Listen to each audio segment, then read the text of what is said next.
Ladies and gentlemen, boys and girls, welcome to another segment of the Cash Geeks Network podcast. I'm G, and as you guys know, we come at you live every single Tuesday night, 6:30 p.m. Eastern, bringing the heat of real estate. And today, Let's go. we have a fucking powerhouse. All right. One of the biggest home inspectors in Florida? Maybe Florida. Maybe Florida. Definitely Northeast Florida, but absolutely. yeah, I don't know You gotta the be rest the of biggest Florida. in Northeast Florida. We're the right? biggest in Northeast Florida by a long shot. Yeah. Yeah. So absolutely the biggest in Northeast Florida, one of the biggest in all of Florida. So it is a privilege to have you here, man. Thanks, man. That was quite the intro. I like that. You must have done that once or twice. Absolutely. So, Kurt. Yes, sir. Introduce yourself, name your company, what is it you do, and then let's just get right into the Yeah, man. Good stuff. And this is also second time we have. Second time I've been on. It's been a couple years now, maybe. So. Yep. Cool. Thanks for having me back on. Absolutely. So my name's Kurt Stein. I owner and founder of HouseScan Home Inspections in Northeast Florida. So we started in 2017. It was just me as a home inspector. And then, we have grown this thing to quite the operation. In the 6-7 years we've been in business. We've got 21 employees as of yesterday. Nice. And we're still growing. We've become the largest and the highest rated home inspection company in Northeast Florida. And this year we'll do over 3,000 home inspections. We'll be in hopefully close to about 5,000 other houses for smaller insurance inspections. Wow. But volume wise, we just do a ton. And it's been a fun journey, but lots of bumps and roadblocks and figuring lots of hard work and figuring, problems and solutions out along the way. So what's the end goal with a home inspection company? Is it like selling it? Fantastic question. So at this point, so I'll say this, when you're growing, especially like we did, you're not super profitable because anything you're making, it's going right back into, I know. Yeah. It's going right back into hiring, training, equipment, vehicles, marketing, the whole 9 yards. So, maybe there might be a solo inspector out there that made more money than me over the last 5-6 years. But my goal from the get-go was, hey, I know that from a value perspective, we're delivering a ton of value for the customer to the real estate agent. And I would be an idiot not to try to grow this thing to bigger than myself. Right. And so I pretty early on was like, look, I want to grow this thing. I want to be big in Jacksonville, but I also want to get multi-city. Like I want to go beyond Jacksonville at some point. And so the employee that I just spoke about, our 21st employee, he is our first inspector outside of Jacksonville. So he's in the Palm Coast, Daytona area. Oh, wow. So we're just now, he's going to be in training for the next 4 to 6 months, just like all of our guys. But we're going to be making a push down there, over the next few months and through the end of the year, and hopefully adding a few more inspectors down there and, cornering the market like we have up here and just doing a good job. So that's awesome, man. Yeah, man.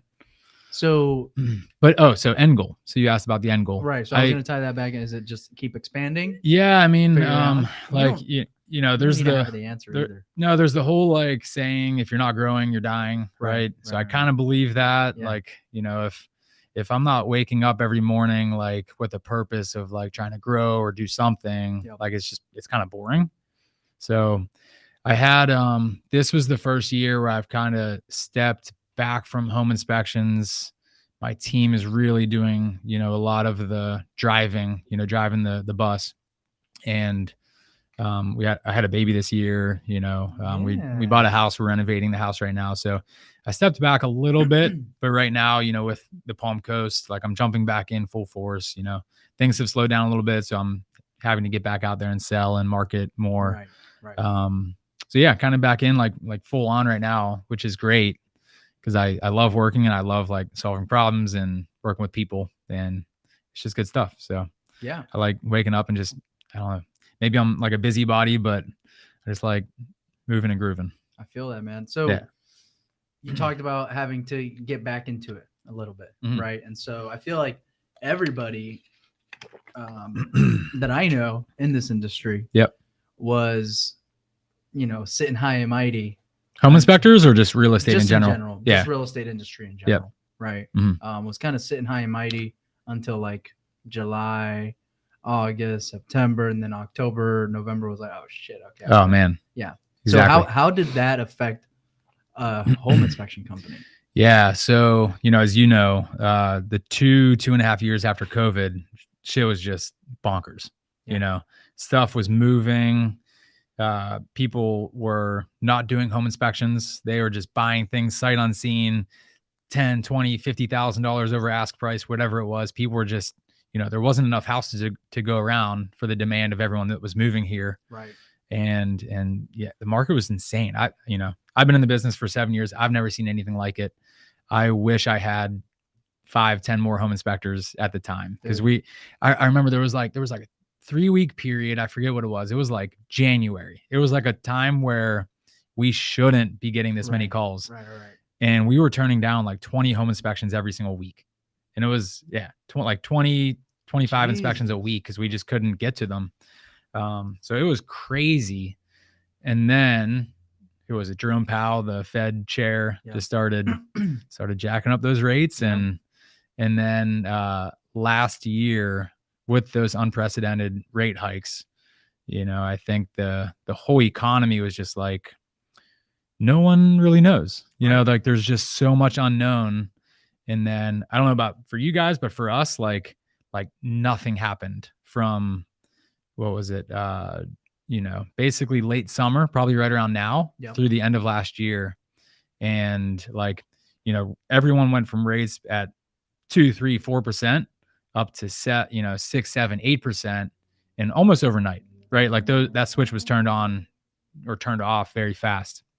So a ton of uncertainty, houses weren't being listed, houses weren't being sold, buyers were on the fence because everyone was just kind of waiting because no one's ever experienced anything like that. Exactly. It was like unprecedented rate hikes and just volume and activity just like dried up. Right. And I was scared as hell. And I think also like the fact that we knew there was going to be another meeting a month from now. Yeah. And we know they're going to raise them. Mm. So let me just not do anything now until next month to see how much you know what I mean? Like it was a lot of that. Like, all right, they raised them again. Let me wait one more month because I know it's going to come up again.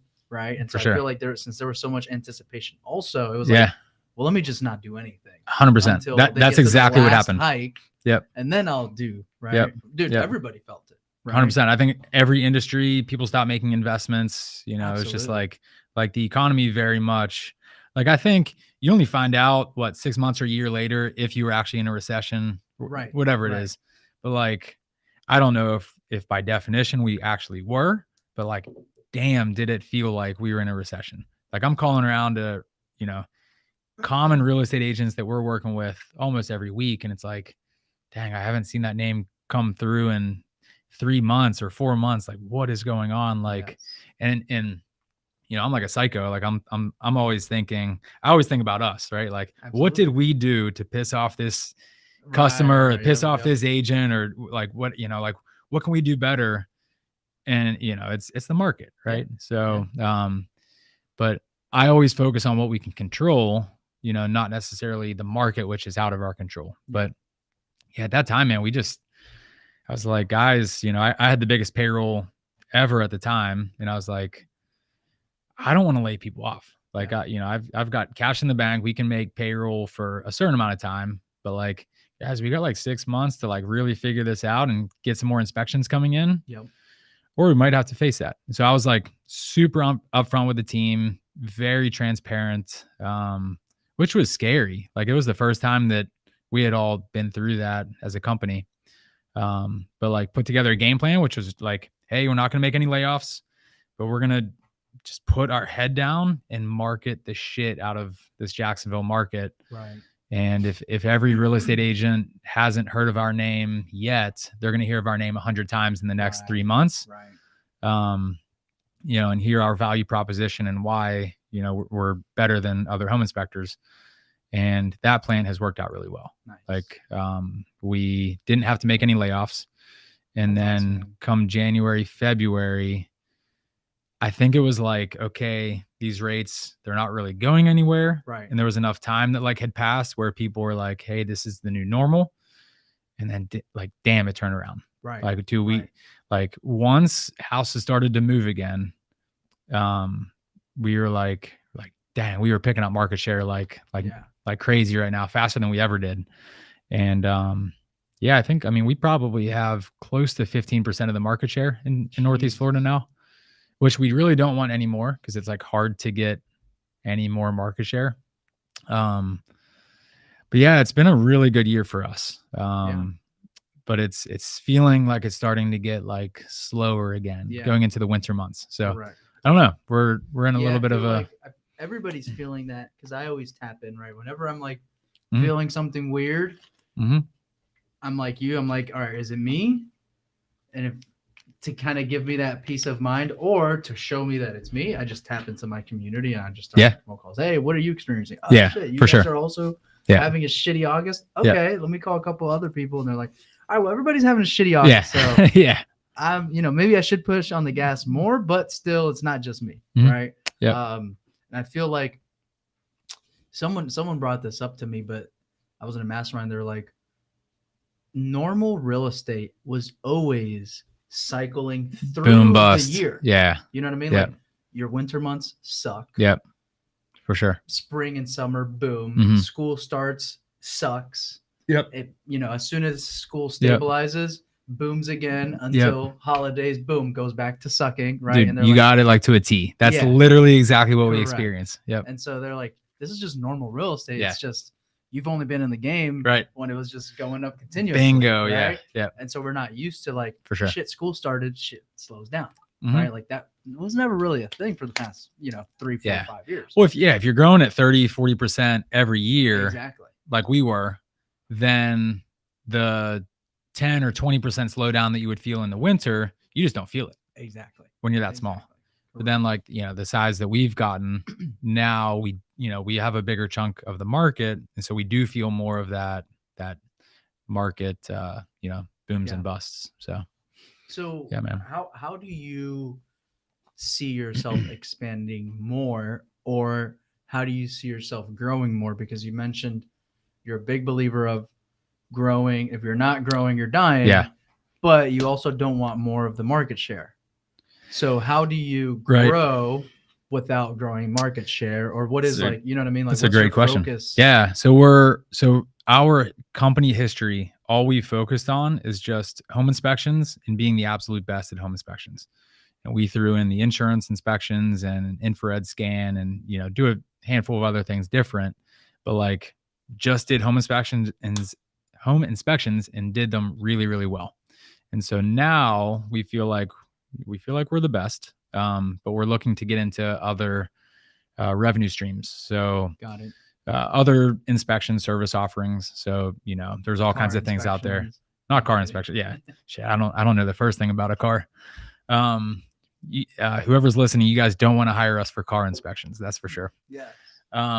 But let's see. So mold inspections and pipe scope inspections and new construction phase inspections and, solar panels and bulkheads, just like all these little add-ons that we would typically refer out to. Probably not septic, just because we would need to pump it. Yeah. No? Well, you have to pump out the septic system before you inspect it. That makes sense. So I don't want to buy a $500,000 truck to do that. Yeah. But yeah, so we're gonna expand into a few of those areas. Like the first one that we're actually working on now is like indoor air quality, aka mold testing. So we're gonna offer that at some point. I'll touch on that just for a minute. I think a lot of home inspectors like oversell that. Like, hey, every single buyer, you need a mold inspection. Like, no, that's definitely not the case. And I think that's a good way to piss people off and, not really provide value, right? When you're just making extra money for no reason. So we want to be, to do things right and like only sell those services whenever somebody truly needs it, right? Yeah. So there's that. And then, we're expanding to Palm Coast to the south. And that's going to be a big focus of mine for the next probably 12 to 18 months to grow that team and get a few inspectors down there. And then I'm just kind of keeping my ears open for an inspector, somebody that wants to, either on our team or somebody with a different company that either wants to merge and, make an Orlando operation, a Tampa operation, a Tallahassee, et cetera. But our core operation, we've got 4 girls in the office. We have a quality guy that proofreads every report. Myself, a couple other managers. We run a tight ship, and I feel like no matter what market we're in, we can do some damage and we can just deliver a ton of value. So yeah, like if there's anybody listening in Orlando, Tampa, Tallahassee, or I would love to talk to anybody, about expanding in those regions. So have you ever thought about franchising? It's come up in conversation a lot because there are a few other home inspection franchises out there. They do their thing. They play a spot in the market. Right. But I've always had the impression of being an owner and really having control over those, basically our brand and who we hire as a company. So yeah, I mean, it's definitely an option and maybe at some point I look at it, but at the moment it's really just being an owner, and, maybe bringing folks on that will have ownership maybe in a new office. Right. But a true partnership in that sense. Got it. Yeah. Got it. I don't know if I'm a control freak, but yeah, maybe I am. Yeah. So would your plan be to do you have to have an office outside of Jacksonville, or would it just be to run it? Could you run it from the Jacksonville office? Our entire infrastructure. So the folks that I just mentioned, they will essentially run the new operation. Or So any scheduling, back office stuff, all the emails and text messages and all that stuff on the back end, we're gonna do here in Jacksonville. So what do you need out there? Do you need more of a salesman or do you need a home inspector? So you need both. Okay. But really our home inspectors are our salesmen. Got it. Yeah, because when you're going on site and that real estate agent meets you for the first time, and they give you a chance, that's our opportunity to sell them on why we're great, how we communicate, not screwing an inspection up, not being too alarmist, not being, too sugarcoating, right. And just doing a good job. So how do you get that person in the door to begin with, though? It's a good question. I actually had that conversation today with our new inspector in Palm Coast, which we have 100 different marketing strategies. Got it. That are just listed out on a piece of paper. And it's which one do we want to do today? Right. And essentially we get almost all of our referrals from real estate agents and other real estate professionals. But yeah, you've got to get your message and your brand in front of those folks. Most people have their go-to inspector that they've had relationships for 5 years, 10 years, however long it is. And, we're very aware of that. And usually when I'm talking to somebody, I'm I'm not a salesy, pushy type person. So I'm going to give someone our information and say, look, if your inspector is sick, injured, out of town, can't get to you, we'd love an opportunity to show you what we can do. Usually at some point, everybody normally comes around and figures it out. Right. There's also this real estate community, everyone talks, right? So for a while it's, dang, these guys do a darn good job at a good price. Why, so-and-so realtor, you should use them the next time you need a home inspection. And then eventually, they end up using us and, and get to experience it. So we're not perfect. Sometimes we make mistakes and don't hit a home run, but I like to think that we have a pretty darn good batting average and take care of our people. So. Got it. Yeah. So when you look to hire people, what do you look for? Man, another good question. You got some good questions here. I do this every Tuesday. Yeah. So let's see. We are way different than the traditional home inspection company. Okay. So the traditional home inspection company is looking for that stereotypical ex-contractor guy that just got out of construction that wants to slow down, wants a job that's not as hard on their body. You know, and home inspecting is easy, right? Right, So, right. so, Yeah. you know, It is easy, right? yeah. So for anybody listening, furthest thing from easy, it's an extremely difficult thing to do. But I like to think that we make it look easy. And so Yeah. and that's what we hear from a lot of our clients and agents that we work with. But yeah, the traditional home inspection company, usually an ex-electrician, a plumber, you know, that's trying to get out of that and become a little bit more white collar, but it's obviously still it's right in between that white collar and blue collar, Yep. right? So it's a good career. But to your question, we're not looking for that. We're not looking for the person that's been in construction or a trade for the last 40 years. What we've found is that those individuals might not have the same communication skills, Yep. or the same like bedside manners Right. as, you know, somebody that we're looking for that we need. So that's a big one. Is just communication skills, bedside manners. Like, Are you saying people in construction are dumb?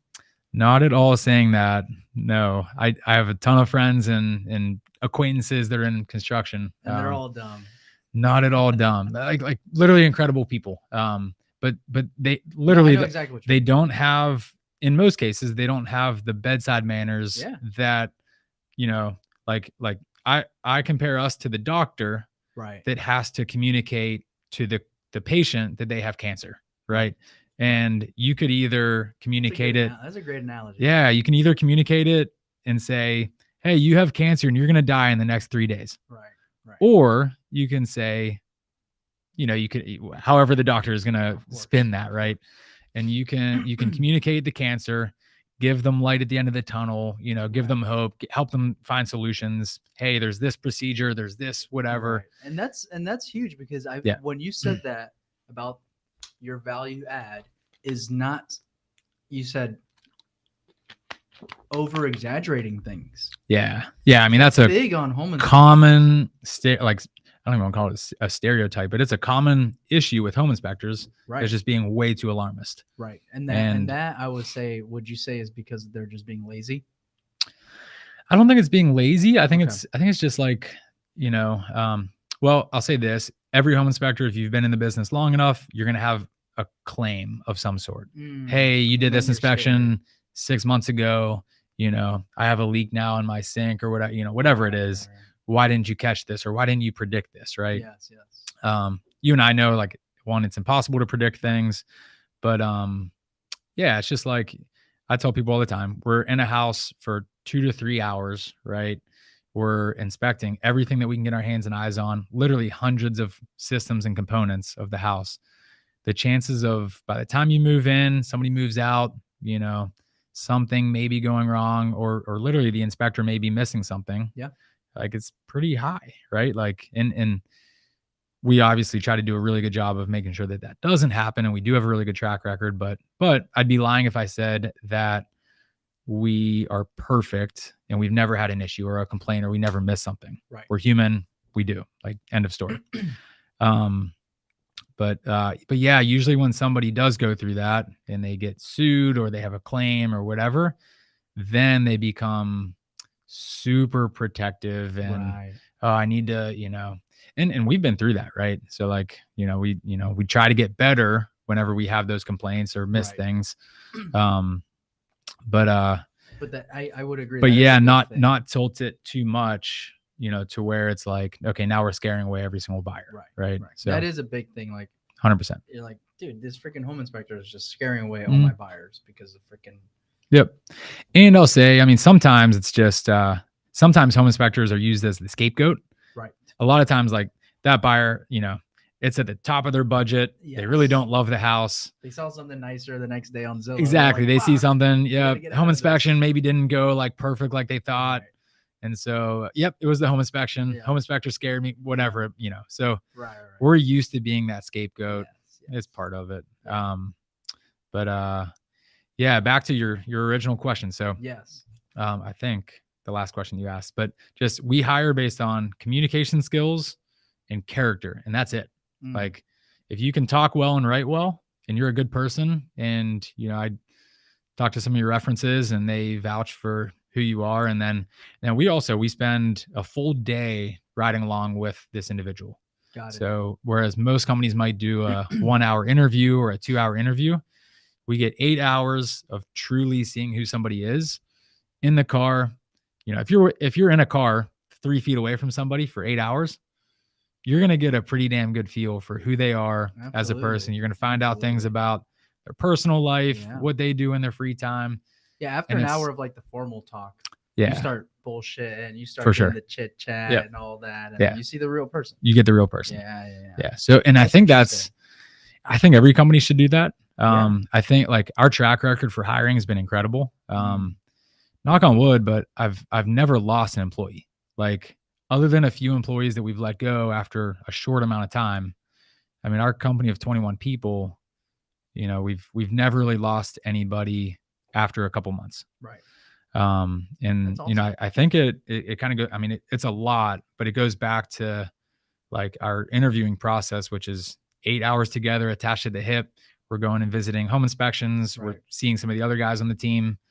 I normally let whoever the candidate is call anybody on the team, ask questions, you know, get it from somebody other than me. Right. Because, you know, I mean, obviously like the owner of the company is going to want to expand and grow and, you know,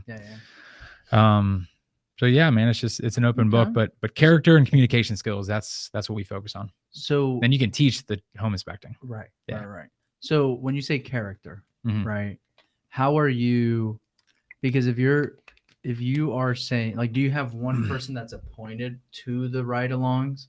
Me normally. Yeah. Got it. So you're the guy. Yeah. Okay. That makes sense. Okay. Me, and I would say Devin, he's my first hire, incredible human being, one of the best home inspectors probably in the country. Nice.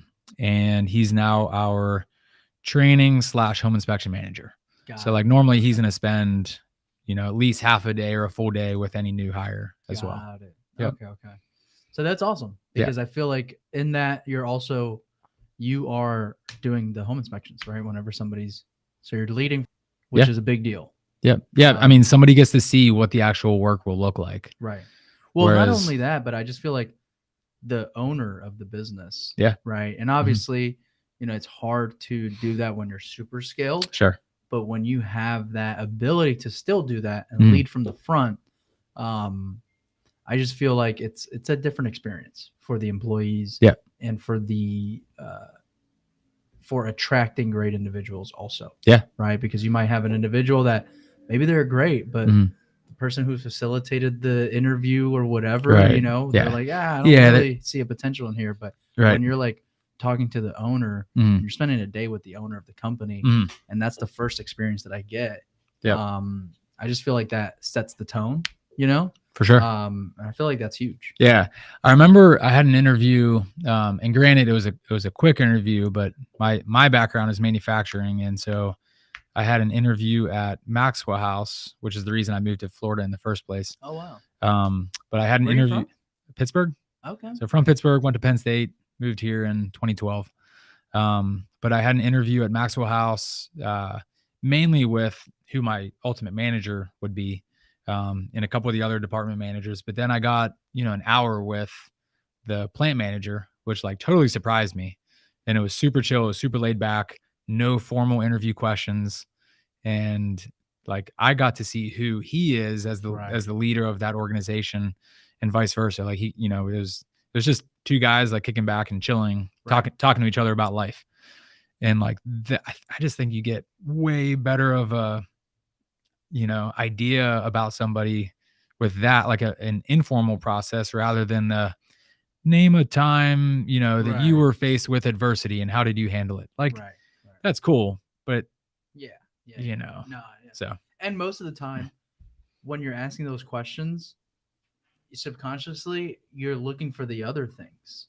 You know what I mean? Like, you don't even care that they, whatever, I've done tons of, you know, interviews, and it's like, they could give me a great answer, right? But I didn't like the way that they walked in, or, you know what I mean? Or whatever. And it's like, those intangibles, answer could have been great, but those intangibles, I didn't like it, didn't jive. So, you know, which that's what you're doing anyway in the interview, looking for that, you know, those little things that they say, or the personality bleeding through the question. Right.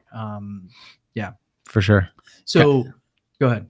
I was gonna say, I just had this thought that I wanted to share, but again, for anyone that's listening, if you ever are filling out an application or anything, the reason that you want the job isn't because you're making more money than your current job. Like that's a terrible reason to join an organization.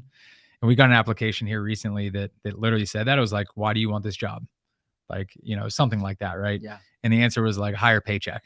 Yeah. And I was like, okay, like straight in the trash. Like Right. you're not the right person for our organization, and vice versa, right? So what would a funny. good answer be?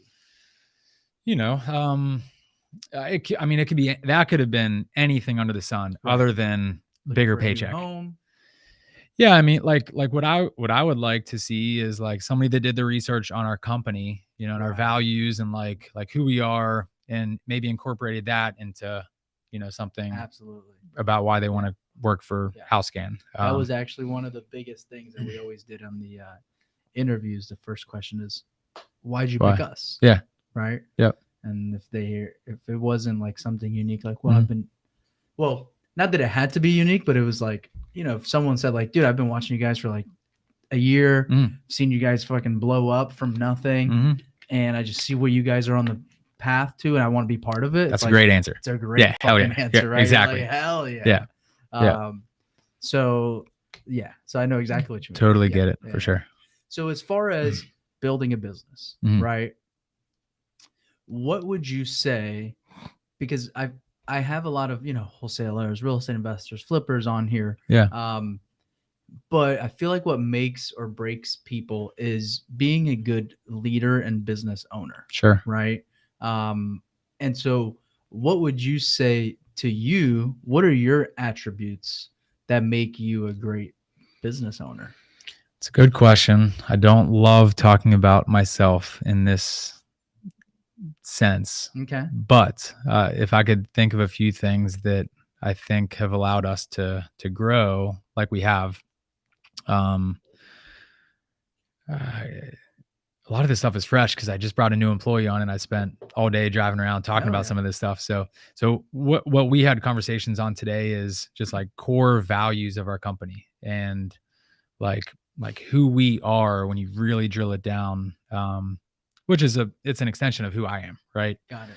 And so like, value driven is like a big thing. Like I think a lot of people get into business and they're just, how can I make a buck? Right. And like, that's the wrong thing to do in business. It's like, you should be asking yourself, how can I add value to my customer? And then when you provide value or deliver value, you get money in return. Yes. But anybody that's going to chase a buck, like that business is going to be short-lived, almost guaranteed. Yep. So value driven is like who I am. I came from the world of engineering. Like everything I think about is like, it's a process, and how can I make it better for my customer? So whether it's the real estate agent that's referring us, the ultimate home buyer that's paying us and that we're trying to protect, my employees are customers of mine. So like, how can I make their life better, their work-life balance better, pay them more, give them more benefits, be a better leader for them. So like value is just like everything that I think about and like talk about. So that would be one.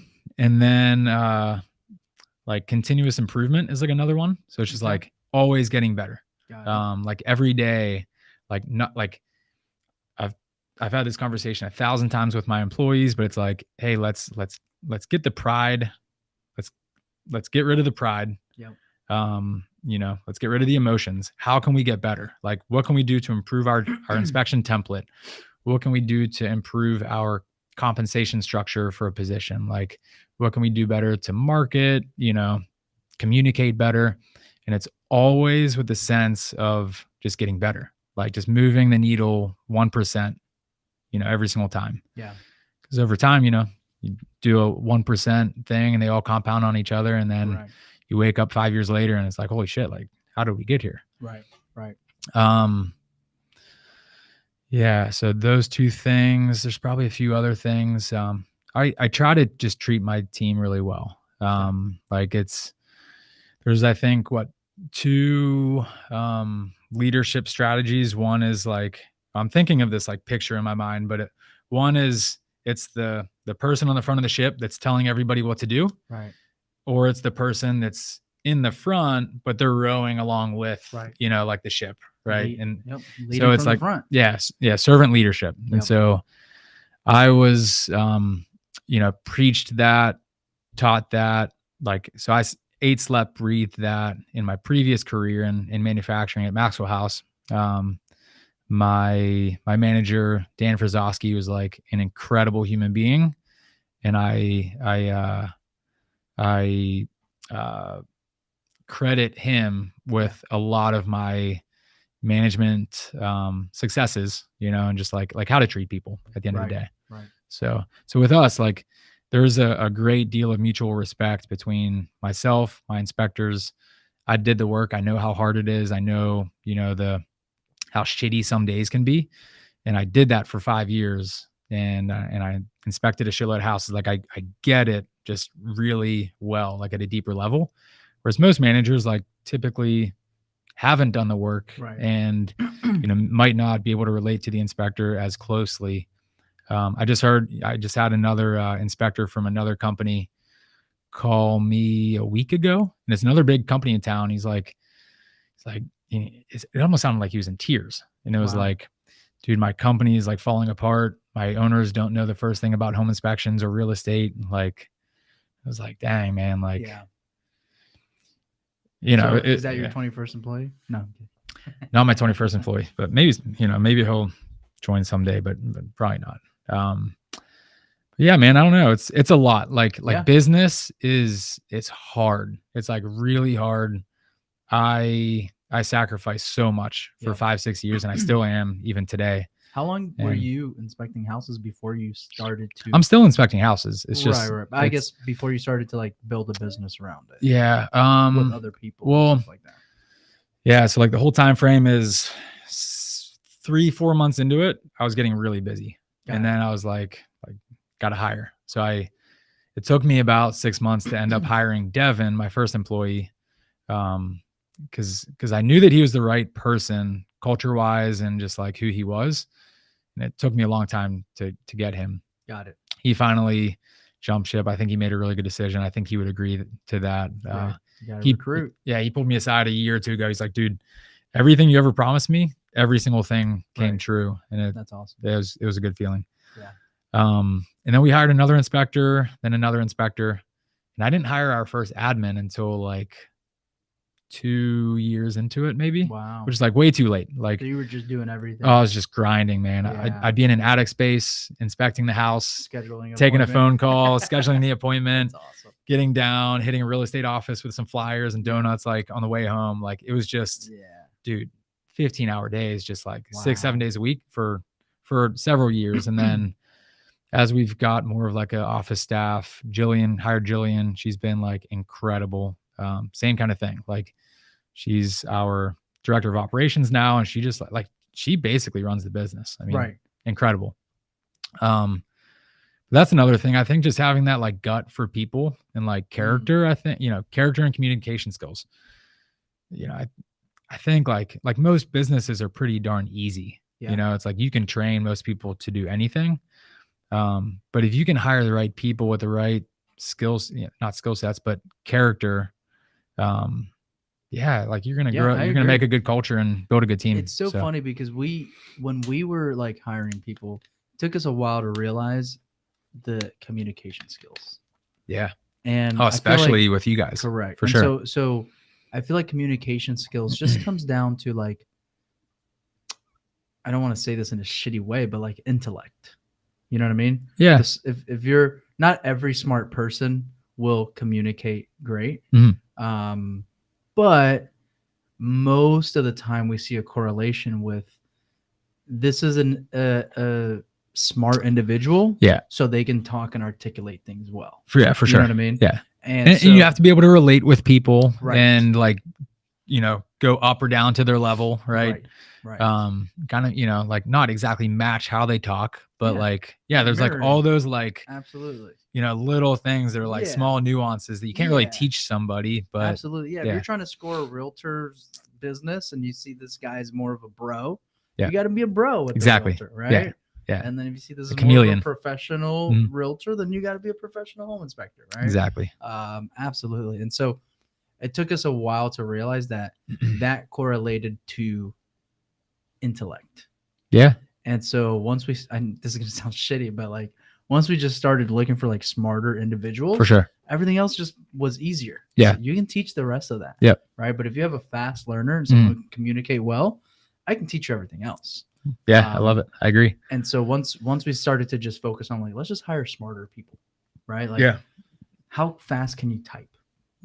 Interesting. You can just tell from somebody. Yeah. If they're a fast typer or Right. not. Yeah. Otherwise, if they're up here Correct. one key at a time, and they so might and not. that's not Yeah. always an exact correlation, For sure. but most of the time it is. Yeah. Right. If they're Yeah. a fast typer, Yeah. they've probably spent a lot of time typing things. Yeah. Most people who are typing things are typing papers, are typing, things like that. That's a good one. Yeah.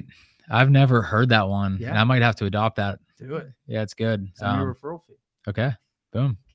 Once we were like, how do we identify if people are smart? Yeah. Right. And it's like without asking them, are you smart, or giving them a math test. For sure. Like, oh, can you freaking let's do a speed type test. Yeah. Right. And you can see a lot of things from that. I love it. Yeah. Another thing we have adopted is like, hey, write a 1-page essay. Yes. Like none of us have wrote an essay since we were in high school, right? Correct.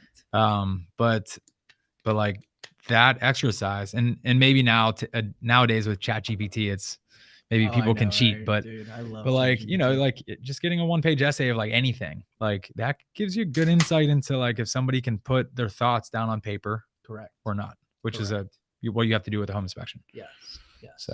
So I feel like a lot of what makes you a great home inspector has nothing to do with home inspection, right?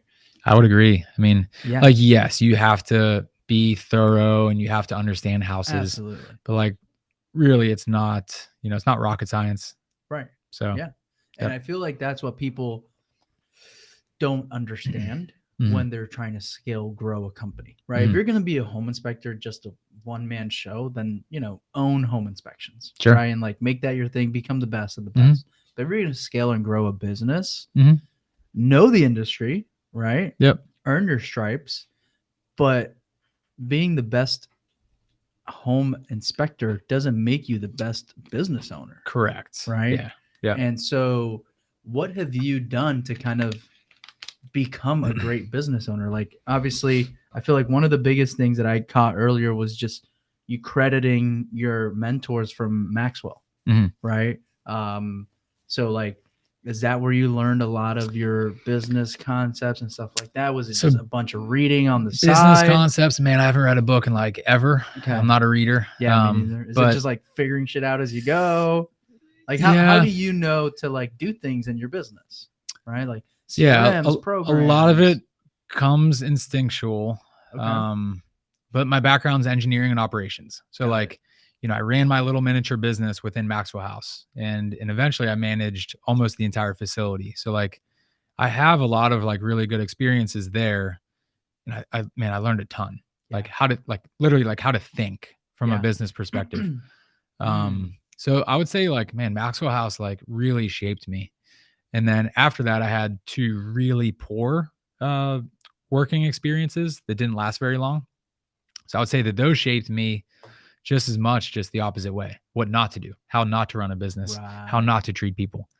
So I got a little bit of everything, which was like really good. And like, I remember at the time, I mean, I had a 6-month job from hell. Like I was managing a startup food facility. It was 33 degrees inside the warehouse, essentially. Wow. They would only hire little old ladies that are, basically can't even use a knife, minimum wage only. People were getting hurt straight out of prison. Everyone's on drugs. Like the 2 previous operations managers little old before ladies me were straight out of prison on drugs. No. It was like a whole combination of like all of that, dude. It was a nightmare. And then there was zero support from corporate. My manager was like out of Texas. I saw him, I think twice, maybe my first day and then my last day when I put my resignation in. But yeah, it was just like the worst place ever. So Right. that was like how not to run a business, how not to treat people, how not to manage. But yeah, I took all of that, put it in there, and now it's a lot of management. It's how to just treat people. But then if I could add on to that, I'd say there's been a few, like I've followed Gary Vaynerchuk with marketing. Got it. Like he's made an impact on me. Value driven. Yep. He's very value driven. Yep. Yeah. And then his whole thing, like the one thing that I've taken away from him is like, what is it? Jab, jab, jab, jab, right hook. Yep. And that basically means, add value, add value, add value, add value. Then like ask for somebody's business. Right. Like that's a good strategy. I mean, you can't really. That's go the name wrong of with his that. book, actually. Yeah. Jab, jab, right hook. Yeah. Grant Cardone, I'm not like a huge fan, but like he definitely has a good like energy and just like grit. Dude, yeah, grit. Like you can't really be scared of anything. Like just get out there and like make it happen. Take action. Yeah. Like he's had some impact on me. I don't know, a few other examples, but yeah. But I'd say the biggest thing in large is just the background in engineering, operations, continuous improvement. Yeah. So back to business. Yep. What all territories do you cover? Because you said Jacksonville, you're expanding now a little bit out into potentially Daytona, Flagler, Palm Coast stuff. So we already service that area. Okay. We're just adding an inspector there so that we can really get a presence down there. Got it. Because you guys just did an inspection for us in Hilliard. Okay, cool. Yeah. Nice, man. Thank you. Yeah. Heck yeah. So, but yeah, that's so not really right. Like that's kind of north. Right? Yeah, I mean like it's a good 45 minutes from Jacksonville, northwest. But we'll pretty much cover all of Northeast Florida. So like, if I can kind of go around. So when you say Jacksonville, you mean Northeast Jacksonville, and let's just say an hour in every direction. Got it. Okay. So Middleburg. Up top it would be Amelia Island, Fernandina, Nassau County, Hilliard, over west to Baker County, McClenny, down to Baldwin. Yeah, Middleburg, Baldwin, and going south, we even go to Palatka, and then all the way down to Daytona and Palm Coast. Okay. So I will say the further we get away, we do add like a travel fee. Yeah. Absolutely. 20, 30, 40, $50 just to cover gas and time. But yeah, soon we'll be taking that travel fee away, at least in Palm Coast and Daytona, and really pushing inspections down there. So okay. Yeah, man. So we don't hit Gainesville. That's probably like the closest thing that we don't hit. Got it. Yeah. Got it. Okay. Are there any plans to expand to Gainesville? If we can find an inspector in Gainesville, either internally or externally, we would make it happen. So, And so I want to go back because I'm interested. I'm just curious, right? You're looking for somebody to potentially partner up with in another market. Right. And so ideally this person is a home inspector / salesman. Right. But doesn't have to be. Okay. And so I was going to say, what if they're not a home inspector? What if they're just a business? I would actually prefer that. Okay. Like I'd prefer not to hire home inspectors because they have their way, they think that their way is probably the best way, which it could be. Okay. But we have our way and it's had a pretty good track record. And, yeah, it's just, I'd probably prefer just to hire somebody just like we always have in Jacksonville, which is maybe through referral or through a friend or, whoever. But as long as they have great communication skills and great character, we could probably do some damage. I mean, got it. They will have to probably have a little bit more, personality and like salesmanship, because at the end of the day, like leadership. if you, yeah, for sure. Yeah, we haven't gotten there, so still gonna have to figure that out. Yeah, and we might make some mistakes along the way, but it'll be fun, man. Yeah, I like all the problem solving and the roadblocks and finding solutions along the way. That's just my engineering brain, being a nerd. That's awesome, and that's what I feel like. I feel like that makes people great business owners, right? When like you subconsciously look forward to putting out fires. Yeah. Because other than that, then it gets boring, right? And you're just like, all right, this is awesome. Yep. And then there's a fire and then you solve it and then you're like, hell yeah. That's why we're in this. Yeah. And for me, I think I look at it slightly different. So it would be, I don't love fighting fires. I would hope that our team doesn't create any fires, but it happens, obviously. Yeah. But like, I'm just like so process focused. So like, if I see feedback from an agent, like I just got one the other day. It was like, hey, don't text me at 8 a.m. Like, okay. Like, and one inspector might say, well, screw you, like it's an automated message, Right. Like, come on, everyone, you're a realtor, whatever. Yeah. But what you really want to say, right? Yeah. Yeah, right. But like, I genuinely do look at like processes, and like any feedback, I take it to heart. And it's like, okay, well, if they felt that way about it, there's probably other people that feel the same way. What can we do internally to change our process? Like, boom. And there's a setting to where we can turn off Saturday and Sunday text messages where that automated message goes out. So it's like, and this message wasn't needed. Like, it was just like a random, like, follow up on payment. Cause it was like, I think it was 7 days since the client had the inspection. They haven't paid yet. So it was like, so, just a simple process thing like that, where it's like that's what I live for, is like making those like improvements and tweaks and improving our processes to bring more value to the people we're working with. That's awesome. Yeah. So you come from that background. People would argue that, and not argue, but there's this whole thing now in the entrepreneur world, the traction. I don't know if you've read Traction or heard of Traction. I've heard of it. Yeah. Where there's like this whole like visionary and implementer. Yeah. Right. And like the visionary is like they're the networker and the vision guy, and they're the rainmaker and blah, blah, blah, blah, blah. And then the integrator is that person that's like looking for all the problems to solve. And let's take this idea. And, the visionary would say, let's solve this text message issue, right? We need to solve it. And the implementer would go, okay, let's figure it out. Oh, we can take this, text message thing, and how do we make it better and whatever. And so I feel like you're both. I was going to say, like, as you said that, I'm thinking in my head, like, damn, like I don't want to sound cocky, but I literally think that like, I do have like both pieces of that, at least parts of both sides of that, where like I very much, to grow it, to attract talent, to get jobs, you do have to kind of be that visionary, mainly to attract talent and get people on your side. But the integrator, I think, it's that whole like value driven, like how can we just continue tweaking and improving processes? Man, I live both of those worlds. So, which is fun. Is that challenging?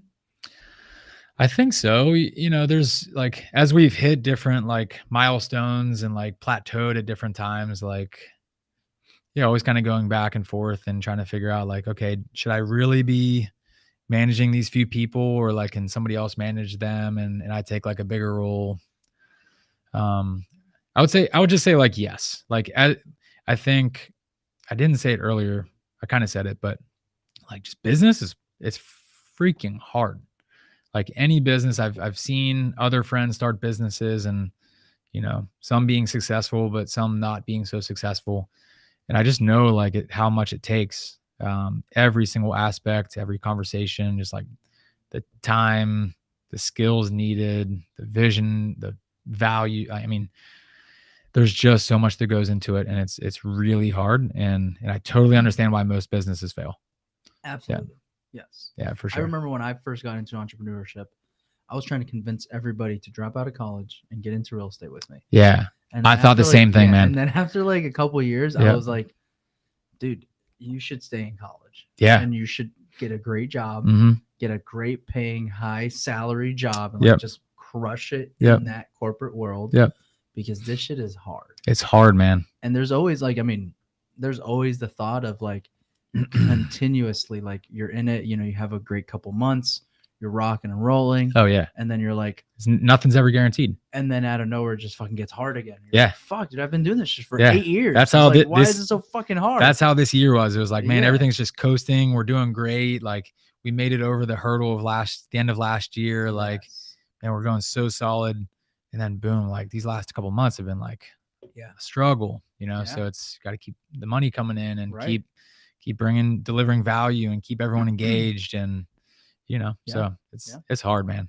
Absolutely. Yeah. And, you know, we earn it, right? Like that's the way I see it. Yeah. is- I've almost become like as a business owner, if you get like emotional very easily, yes. or you have like a thin skin, and you can't take, you know, a right hook or whatever it is from Yeah. the complaint, or, you know, an agent that calls and reams you out, or, you know, we'll be in a house and, you know, we're touching and testing every single thing in the house. So like, it's not uncommon once a month for us to break a set of blinds, or, you know, Right. you know, damage something that just happens on accident. And it's always, you know, it's like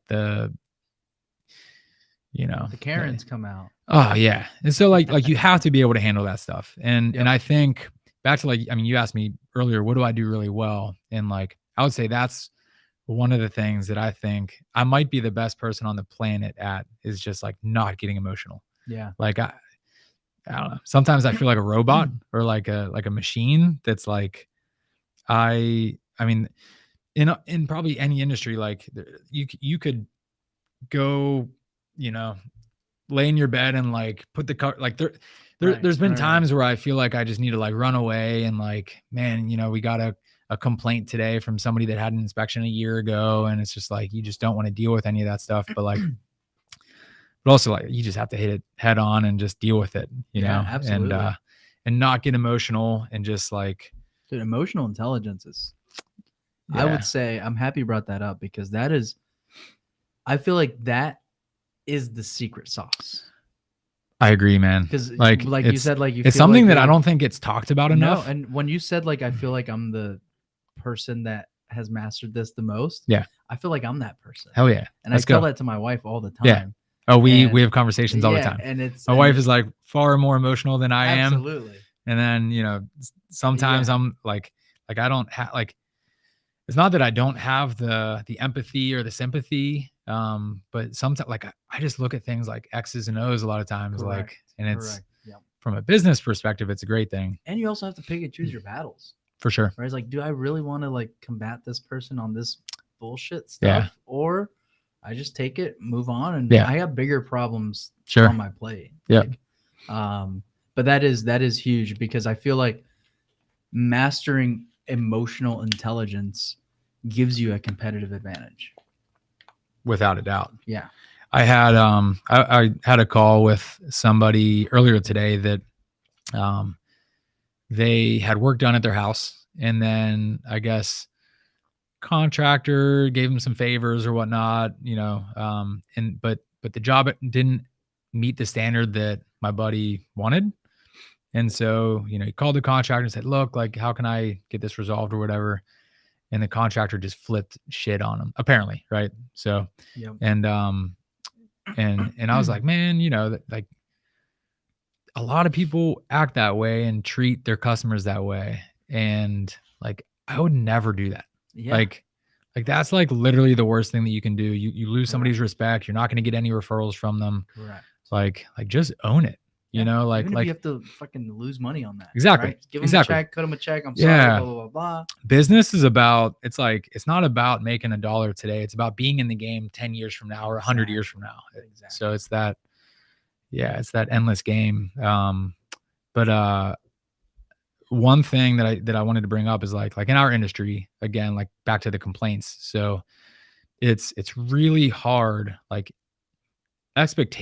so a home inspection is like very basic. There's basically nothing included in it. It's like in this room, all you have to check from the bare minimums is one outlet and like one component per room.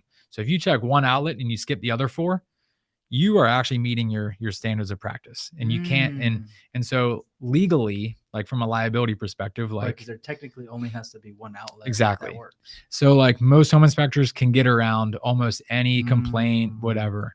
But to me, like just hiding behind the fine print and should have read the agreement. Exactly. Like, Yeah. like in yes, there's instances where we do that because like Obviously. there's Of clearly, course. you know, we did our job and Yes. so whatever happened at a Yes. later time, or you didn't read your report or whatever it might be. But other times it's like, okay, this is a gray area. Like this is shitty. You had to come out of pocket to, let's just say, replace your water heater. I don't think we're responsible, but you know, like our reputation's everything. I think that you actually made a couple good points. Like, sure, there might be something that we could word slightly different in the report, whatever it might be. We're either going to give you a refund or pay for your water heater. Right. Just like own it, you know, and rather than being that person that's going to yell at the customer and say, you didn't read the agreement and screw off. Yep. Like, man, the people that are in business and they're treating their clients like that, dude, they're going to be in business a very short period of time. So absolutely. And I always give the restaurant analogy, right, to this very same concept. Yeah. Because you can go to a restaurant and have a shitty experience. Sure. And if they overcompensate, right, like maybe they took forever. Yep. And you didn't ask for anything. Yep. But then they're like, hey, this is on us. They bring you the dessert, right? Or whatever, right? You immediately forget everything else. Yep. And you go back to that restaurant. Yep. Doesn't matter how horrible of an experience you had. For sure. If they went out of their way and they're like, hey, this meal's on us. Yep. Or hey, dessert on us. Right? Whatever it is. Yep. So it just changes everything. And then you go back to that restaurant and it doesn't matter how bad of an experience you had, they overcompensated for it. Yep. Hooked you up. Yep. So you're going back. Yep. Right. That's how we treat it. Yep. I wasn't this way the first 6 months or year in business. And I learned this, you know, somewhat through the hard way of being that traditional inspector that's basically like tough luck, you know, not our problem, you know. But then they don't call you back. Exactly. And then you never hear from that agent again. Correct. So that's like the worst thing that you could do. Yes. But I heard something from Grant Cardone and he was like, here's, you know, 7 non-traditional ways to get business. And it was like, whatever. And then it was like complaints. And like, if you can figure out how to turn complaints into a means to drive business, then you're figuring it out. Right. And I'm thinking of an example. So one of the complaints that we got was, and it's for a big team, actually maybe the biggest team in Jacksonville that we work with regularly. But the owner of that team emailed me and she said that, hey, we had you guys did the inspection 3 months ago. Client moved in. You know, there's a leak in the second floor, something or other. We had noted probably a dozen plumbing things throughout the whole house, right? This one's behind a wall, a leak that you'd have to run a shower for 20 minutes to eventually see it. And so like technically we were, it was outside of our scope, not our liability. But the way I handled that, the email that I sent, how it's worded, basically, hey, you know, I appreciate you letting me know, you know, we always handle, any complaint. We take it very seriously. We're going to perform an investigation. We are human. We make mistakes. We're not perfect.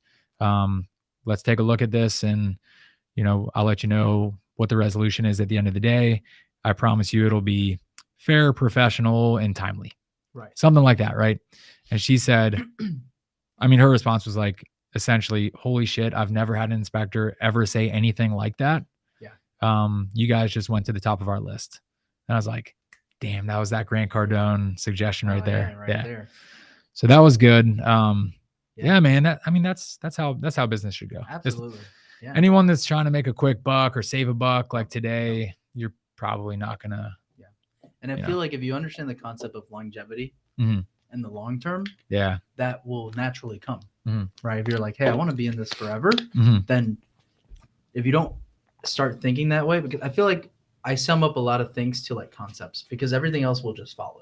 For sure. Yeah. And so if you just fundamentals. Yeah, exactly. So if you just have a fundamental of I want to be around for the next 20 years, then I can't be this way. Yeah. Right. Yeah, but if you're not thinking you that act way, entirely different. Exactly. Than if you're like, oh, I want to make $400,000 this year. Correct. If that's all you're thinking, then you're gonna act different way. Yep. But if you're like, hey, I want to be around Like, Yeah. I want to hand down this business to my kids. Yeah. That means I have to have this business for 20 years. Yeah. You know what I mean? Yeah. Which good luck. Cause like most never ever get anywhere close to that. And so if that happens, then I treat people differently. Mhm. I have to talk differently. I have to do things a certain way because I want to be around in 20 years. Yeah. And so it's great.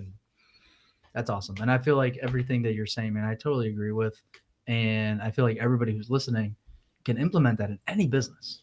Any business. Heck yeah, for sure. But dude, we're freaking way past our hour. Are we? I appreciate it. Dude, I could talk for another 3 days. Yeah, but hell yeah. It was great. How can people reach out to you? How can they learn more about you and give you some business? Yeah, so our website, HouseScanFL.com. We're the largest, highest rated home inspection company in Northeast Florida. What does highest rated mean?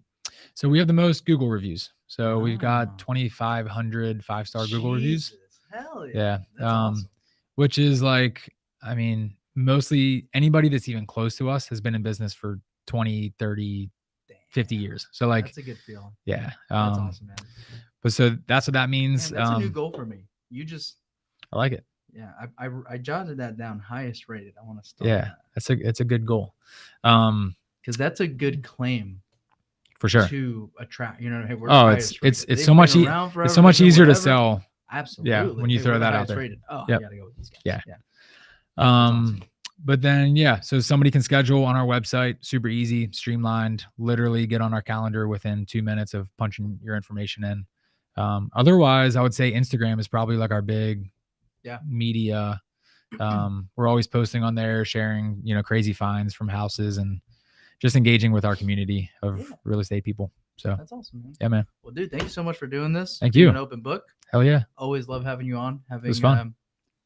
Really great business conversations. I admire what you do. I look up to you, man. Thank you, man. Building what you have. Thank you. And keep crushing it, man. Let's go. So everybody who tuned in, or maybe you got in a little late and you need to rewatch this, highly encourage everybody to watch this from beginning to end. This is going to be on our YouTube channel, the Cash Geeks Network, iTunes, Spotify, and we will see you guys next week live.